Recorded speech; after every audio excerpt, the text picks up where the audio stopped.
안녕하세요. 자, 이번 시간에는 이제 원자의 세계 파트에서 후반부인데요. 원자의 구조 중에 우리가 이제 원자의 전자 배치에 대해서 이제 알아봤고요. 그 이후에 전자 배치에 이어서 그로 인해 나타나는 원자의 성질에 대해서 좀 알아보겠습니다. 그래서 제목이 원소의 주기적 성질이에요. 줄여서 우리가 주기성 이렇게 부를 수도 있습니다. 주기성이 나타나기 때문에 결론적으로 화학에서 이제 주기율표가 존재하게 되는데, 원자의 구조를 우리가 배울 때 원자라는 것은 물질을 이루는 가장 작은 입자로서 그 원소의 성질을 대표하는 입자라고 했는데, 중심에 원자핵이 있었죠. 그리고 주변에 이제 전자가 있었고, 즉 원자핵과 전자로 이루어져 있는데, 이 전자도 그냥 있는 것이 아니라 특정한 어떤 규칙이 있었죠. 원리가 있었어요. 바로 전자 배치를 이루고 있죠. 이 전자 배치를 이루는 그 원소 1번부터 118번 원소가 전자 배치가 그냥 임의적으로 그냥 아무렇게나 되어 있는 것이 아니기 때문에, 그러다 보니 어떤 규칙성이 나타나게 됐고요. 그 전자 배치로 나타나는 이 규칙성이 결국에는 원자의 성질까지도 이제 결정하게 됩니다. 그래서 우리가 이제 다뤄야 될 주기적 성질은 주기라는 단어를 한번 보시면 알겠지만, 주기, 물화생지에 다 나오는 단어죠. 주기, period. 주기가 나타나면 이제 반복이 돼야 되잖아요. 1번부터 118번까지 그 많은 원소들이 있는데, 이 아이들이 그냥 하나하나가 다 다르다가 아니라 어떤 성질이 계속 반복되고 있다, 이렇게 보시면 되겠고요.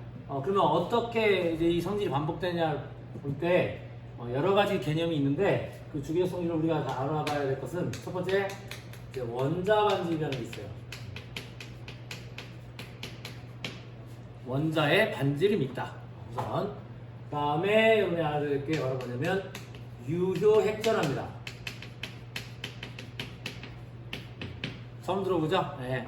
그 다음 개념이 이제 이온화 에너지라는 게 있어요. 선생님이 여기다 꼭 앞에다가 이 말을 붙습니다. 양이온화 에너지야. 즉, 잘 모르겠지만 양이온이 될 때 뭔가 관련된 에너지다, 이렇게 보시면 되겠어요. 그러면 여기 보시면 알겠지만 또 음이온이 될 때 뭐 필요한 에너지도 있지 않을까? 있어요, 실제로. 그걸 우리가 이제 전자친화도라고 합니다. 근데 전자친화도는 이제 고등학교 과정에서 이제 다루진 않고요.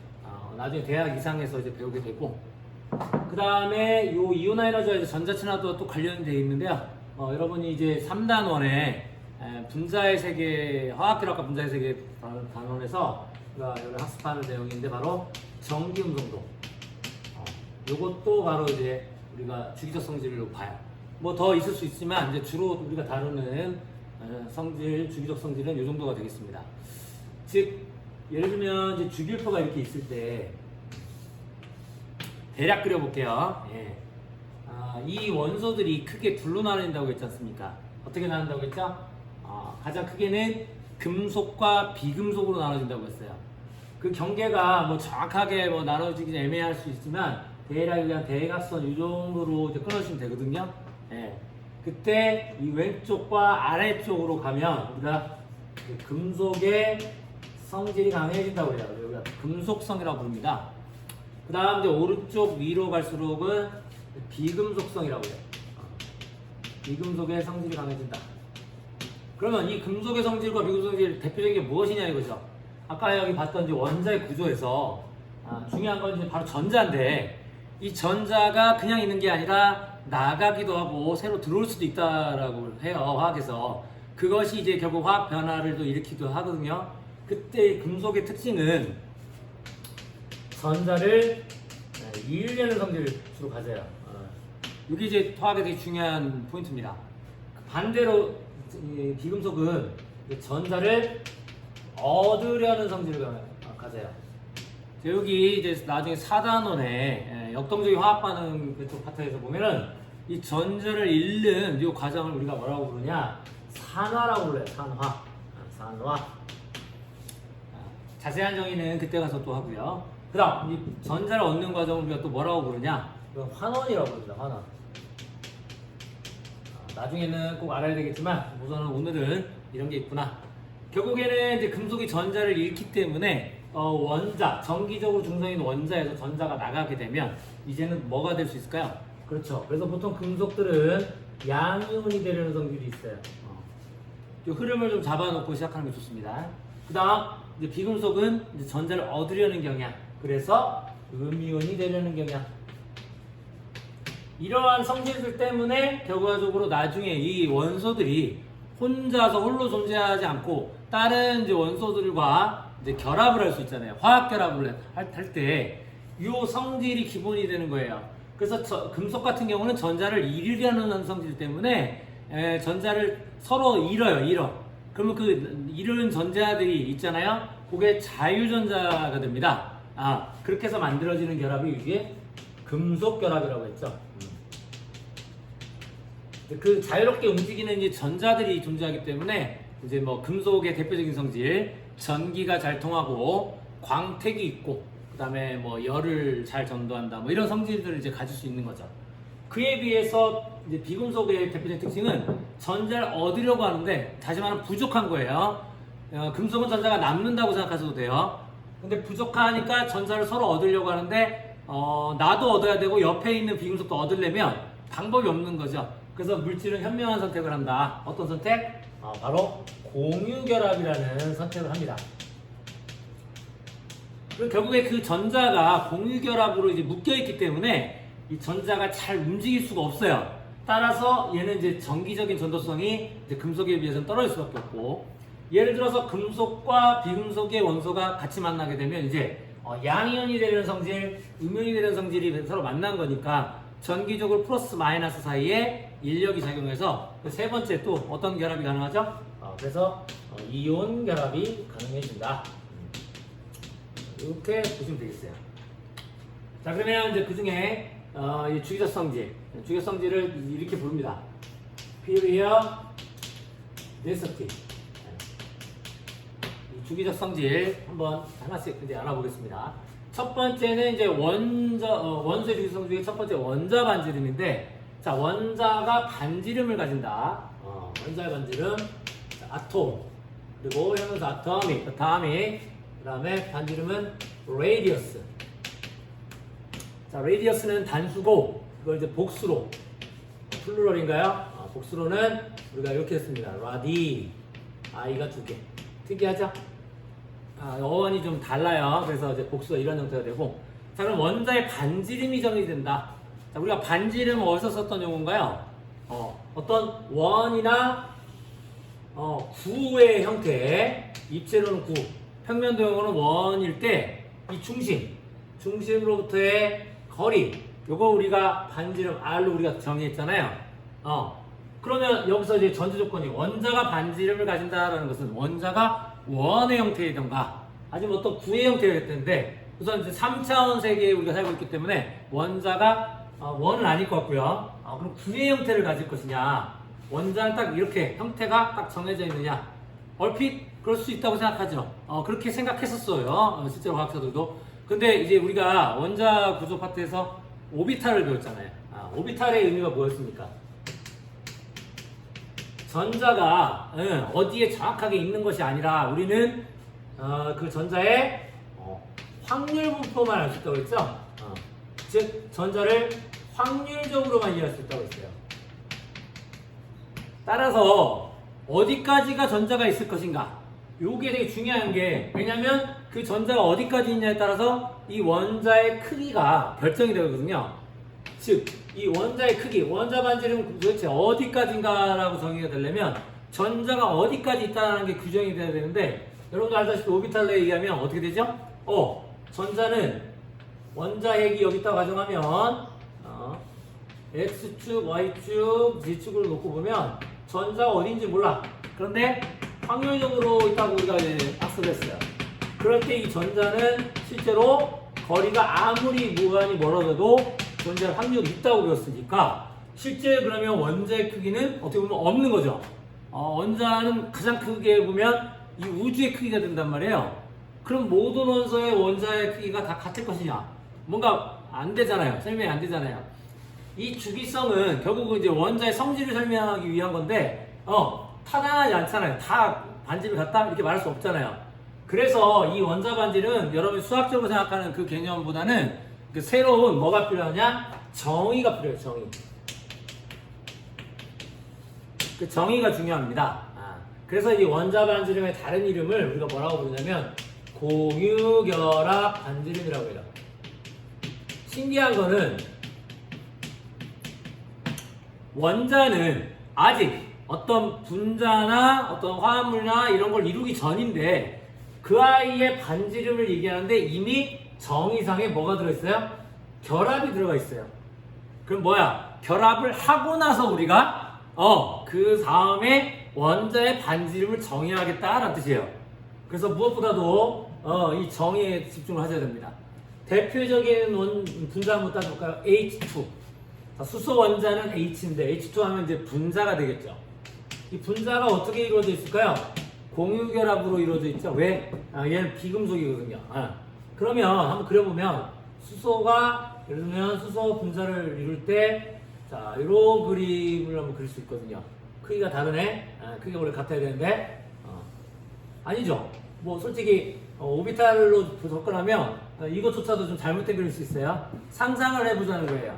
자, 수소 분자가 있으면 중심에 수소 원자핵이 각각 있는 원자 두 개가 서로 결합한 겁니다.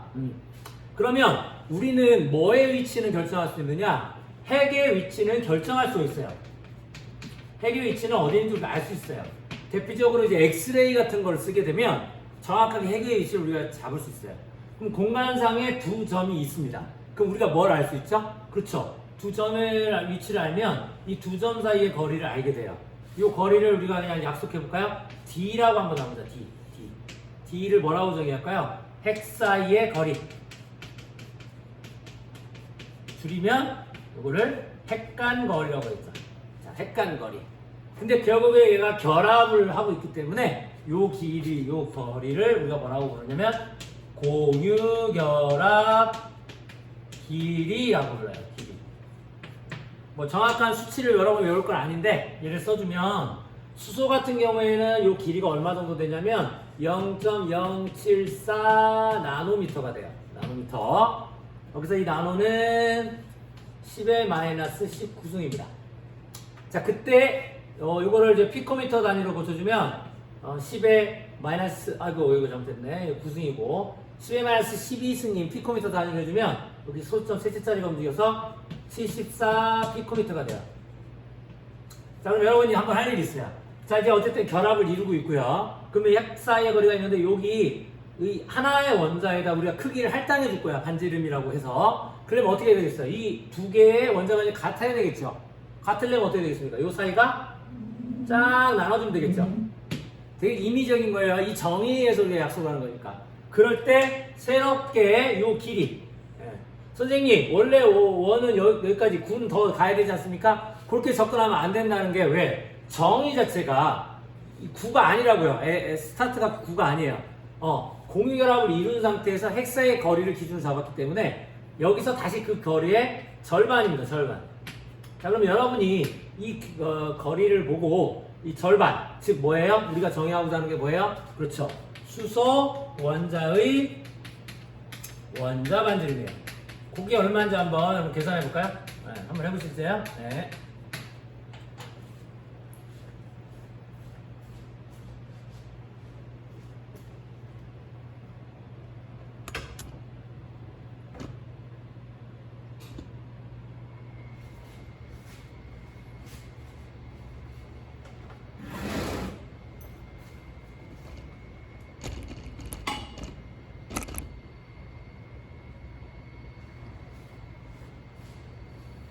자, 해보셨나요? 예. 피코미터 단위가 편하죠? 피코미터도 써볼게요.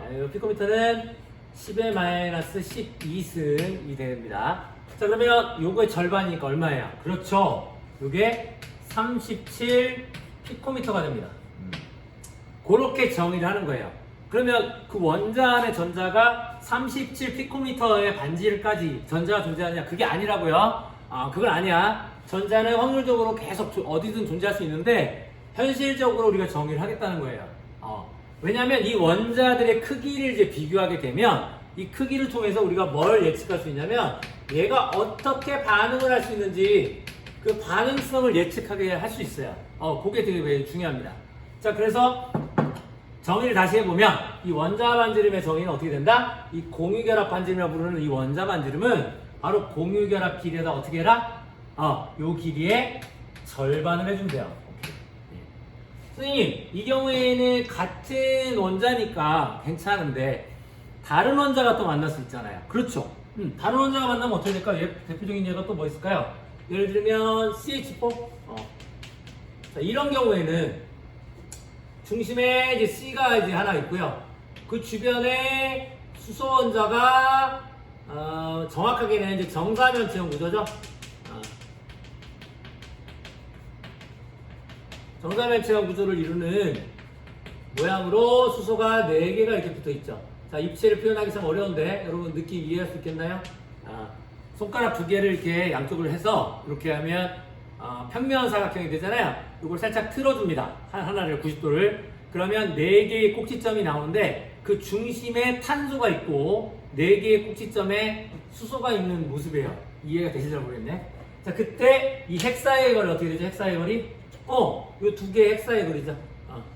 그럼 헥사의 거리에 다시 2분의 1이냐? 이건 아니지. 왜냐면 수소하고 탄소가 크기가 같다고 하는 것도 좀 애매한 주장이잖아요. 그때 우리가 이미 아까 뭐죠? 수소의 이 길이를 구해놨잖아요. 그래서 수소의 이 반지름의 길이 37피코미터를 우리가 알고 있으니까 이걸 여기다 이제 적용을 하는 거예요.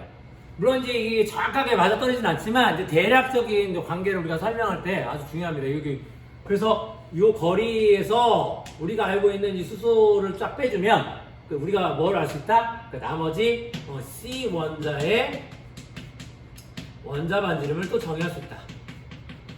여러분 주의할 점은 이 수치를 외우는 게 아니에요. 오해하지 마십시오. 외우는 건 아니고 이 경향을 좀 이해하시면 좋겠어요. 근데 단위는 이제 피코미터 단위로 나오고요. 예상을 해보면 이 수소보다는 이제 탄소의 반지름이 좀 길죠.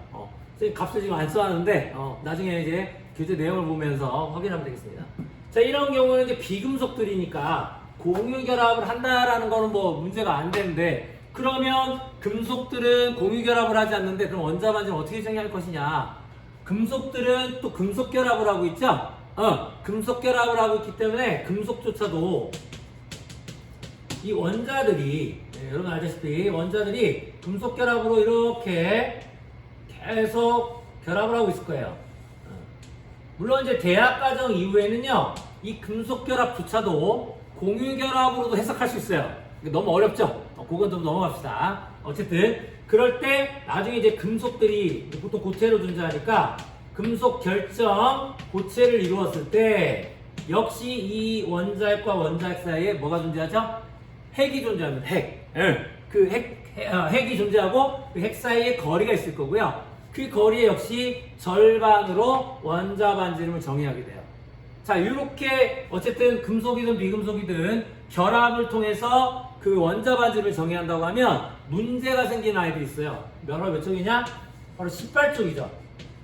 18쪽 대표적인 애는 누구 있어요? 헬륨, 네온, 니온, 아르곤, 그 다음에 크립톤, 그 다음에 지넌, 그 다음에 라돈, 최근에 밝혀진 오가네손, 그래서 7개의 원소가 있죠. 7주기까지. 자, 이 아이들은 여러분 알다시피 결합을 잘 안 하잖아요.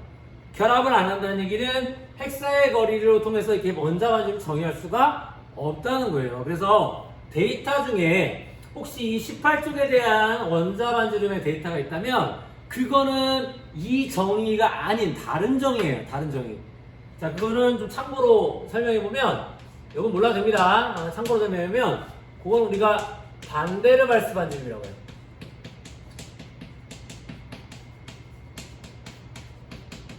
아까 수소의 예로 잠깐 설명해 보면요, 수소 분자가 이렇게 있을 때 만약 온도를 아주 낮춰버리면 얘가 고체를 만들 수 있어요. 기체가 자유롭게 움직이는 이 기체가 아니라 고체가 되면요, 이 분자가 차곡차곡 쌓이게 됩니다. 차곡차곡 쌓이게 되면 예를 들면 이렇게 되는 거예요. 여러분이 구분할 수 있을지 모르겠네. 자, 요게 하나의 분자예요. 요게 H2. 얘도 H2입니다. 그러면 이거 보세요. 요거는 뭘까요? 한 분자 내 핵 사이의 거리가 되죠. 그런데 이렇게도 핵 사이의 거리가 존재하잖아요. 요거는 이웃한 두 분자 사이의 핵 사이의 거리예요. 그러면 이 길이가 같을까요? 다를까요? 느낌이 다르죠? 얘 같은 분자고 얘는 다른 분자거든요. 실제로는 요 길이가 이 길이보다는 좀 더 길어요. 그때 이 절반도 세로 반지름을 정의하는 게 그게 바로 반데르발스 반지름이야. 그게 무슨 말이야? 18쪽 아이들은 혼자서 독립적으로 보통 존재하기 때문에 얘가 고체 상태가 되면은 결합을 이루어주는 게 아니라 이렇게 따로따로 있는 거죠. 그러면 얘는 결합을 하지 않았기 때문에 이 X의 거리가 분자 내 X의 거리가 아니에요. 그때 이 절반을 우리가 정의하면 그거는 우리가 반데르발스 반지름이라고 부른다. 아, 그렇구나. 이해하시면 돼요. 아, 요게 요즘 용어가 바뀌어서 반데르발스 반지름이 아니라 요즘 판데르발스 반지름이라고 부릅니다. 외국어라서. 어쨌든 간에 정의가 이렇게 다양하게 나오니까 어떤 데이터가 나올 때 어떤 정의로 갈 것이냐. 그래서 우리 고등학교 과정에서 쓰는 기준은 공유 결합 반지름으로 정의하고 공유 결합 길이의 2분의 1로 정의한다. 그러면 이제 마무리할게요. 자, 주기율표상에서 뭐 2, 3주기가 제일 많이 쓰니까 예를 들어 볼게요. 뭐 예를 들어서 2주기에 이제 리튬이 있고요. 그 다음에 이제 나트륨이 3주기 있고요. 그 다음에 이제 베릴륨이 있어요. 이 세 개만 놓고 따져도 될 것 같습니다. 자, 여러분 먼저 이걸 보세요. 얘는 어떤 특징이 있습니까? 여러분이 보통 원자 번호가 커지면 어떻게 돼요? 원자에 관해 양성자 수가 증가하고요. 그러면 보통 중성자도 따라 증가해. 그 다음에 전자 수도 증가해. 즉 원자를 구성하는 아이들이 커져. 따라서 반지름은 점점 커질까 작아질까? 뭔가 크기가 들어가는 입자가 많아지니까 덩치가 점점 커질 것 같지 않습니까? 사이즈가 점점 커질 것 같은데 이렇게 되지 않는다는 거예요. 포인트는 이렇게 되지 않아요. 그래서 우리가 좀 크게 나눌 때는 구분을 좀 해야 되는데 어떻게 구분하느냐? 바로 같은 족과 같은 주기를 좀 구분하겠습니다. 동시에 생각하는 게 쉽지 않기 때문에 그래요. 같은 족 같은 경우는 알다시피 뭐가 비슷하죠? 전자 배치가 되게 유사해요. 특히 가장 바깥 껍질에 있는 전자, 즉 원자과 전자가 수가 같다고 배웠잖아요. 그래서 이 경우에는 뭐만 다르냐? 리튬 같은 경우는 여러분 알다시피 전자 배치 해볼까요? 리튬 전자 배치 해보면 어떻게 되지? 1s2, 2s1이죠. 그 다음에 나트륨 같은 경우에는 1s2, 2s2, 2p6, 3s1이니까 껍질로 얘기하면 2개의 껍질과 3개의 껍질이죠. 즉 껍질이 증가할 때마다 원자 반지름은 점점 커진다는 사실이야. 그래서 여러분이 이걸 결과적으로 외워야 되겠지만 선생님 같은 경우는 그림을 이렇게 그려요. 이렇게 하고 이렇게 그립니다. 느낌 왔어요? 이렇게 커져간다. 같은 쪽에서 아래로 갈수록 원자 번호가 커질수록 껍질 수가 뭐가 증가한다? 전자 껍질 수가 증가한다. 그래서 이 사실을 기억하셔야 되겠어요. 전자 껍질 수가 늘어나기 때문에. 그러면 어떤 경우에도 이게 성립하느냐? 그게 아니라고요. 어떤 경우에? 같은 족에서는 이게 성립한다 이거지. 그러면 다른 족이면 전자 껍질이 더 많으면 무조건 클 것인가? 그건 함부로 우리가 얘기를 못 한다는 거야. 그래서 결국에는 원자보다 커진다고 무조건 반지름이 커지는 게 아니고 같은 족에서는 그런 게 나타날 수 있죠. 껍질 수가 늘었기 때문에. 이제 여러분이 좀 어려운 게 바로 같은 죽입니다, 죽이. 이 리튬 옆에 베릴륨이 있는데 상식적으로 원자보다 커졌기 때문에 얘가 더 오히려 반지름이 클 거라고 예상할 수도 있단 말이에요, 실제로. 그런데 베릴륨 전자 배치면 어떻게 되죠? 베릴륨 전자 배치면 1s2, 2s2가 됩니다. 그래서 껍질 수는 리튬과 같아요. 그런데 어떤 일이 벌어지냐? 결국에는 이 핵, 원자에 있는 핵과 핵은 플러스 점을 띄고 있고 전자는 마이너스를 띠기 때문에 서로 간에 무슨 힘이 작용해? 인력이 작용해. 따라서 그 인력이 크면 클수록 더 세게 잡아당기겠죠? 그러면 여기는 3개의 양성자와 3개의 전자가 당기는 거고 여기는 4개의 양성자와 4개의 전자가 당기니까 결국은 우리 예상과는 반대로 여기는 오히려 크기가 더 이렇게 작아지게 됩니다. 그게 포인트예요. 같은 주기에서는 점점 작아진다는 거야. 그 이유가 뭐라고요?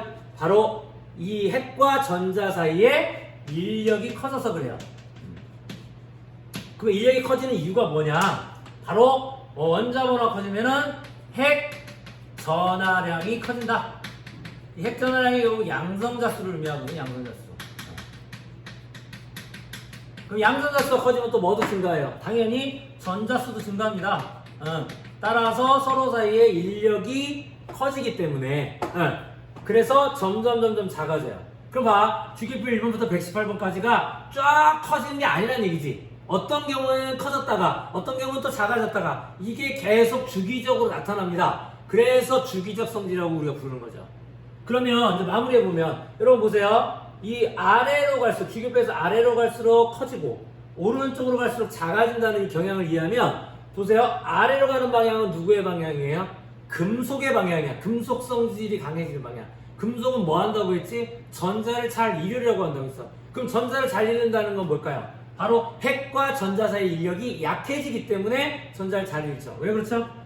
껍질수가 커지니까 점점 크기가 커져. 반점이 커지면서 핵과 전자 사이의 거리가 멀어지게 되고 이 전자가 받는 인력이 약해지니까 쉽게 이룰 수 있는 거죠. 성질 연결될까요? 그럼 비금속 한번 해보자. 비금속은 왜 오른쪽으로 갈수록 성질이 강해지냐면 같은 전자 껍질 수는 같아요. 같은 주기니까. 그쵸? 그 상태에서 핵과 전자 사이에 인력이 점점 증가한다. 이유는 핵 전하량이 커지니까. 그 핵 전하량이 커진 만큼 서로 세게 당겨. 전자도 늘어났고. 그러면 전자를 당긴 인력이 세니까 전자를 세게 잡아당긴다는 거죠. 인력이 강하다는 거죠. 그러니까 잃기는 어려울 거고요. 그러면 외부에서 전자가 들어오더라도 그 전자가 핵전하로부터 받는 인력이 매우 강하기 때문에 이쪽으로는 전자를 얻는 경향이 강해지는 거예요. 그럼 정리하면 이 원자 반지름 우리가 배우는 이유가 뭐냐? 원자 반지름을 통해서 우리가 금속 또는 비금속의 그 원소들의 반응성을 설명할 수 있다. 만약에 이런 경향이 주기성질이 없었으면 어떻게 될까요? 그 118개 원소를 하나하나 집어서 자 얘는 반응성이 얘보다 강하고 얘는 또 얘보다 강하고 이렇게 만들어야 되잖아요. 너무 복잡하다. 우리는 주기율표만 바라보더라도 판단할 수 있겠다. 오케이. 그러면 여러분한테 한번 문제 한번 내볼까요? 이걸 한번 해볼게요. 어떤 경우가 있을까? 예를 들어서 탄소하고 질소하고 산소가 있대요. 이 세 개의 원자 반지름 한번 비교해보세요. 오케이. 하나 더 할까? F까지? 네. 또 하나 해볼게요. 이번엔 F랑 Cl하고 Br하고 I. 자, 이 두 가지 원소들 어디인지 모르겠죠? 외우는 건 아니지만 주기율표 찾아서 그 위치를 살펴보시면 되겠어요. 그래서 이 내용을 가지고 원자 반지름을 한번 비교해 보십시오. 이어서 다음 시간에 하도록 하겠습니다. 네, 수고 많았습니다.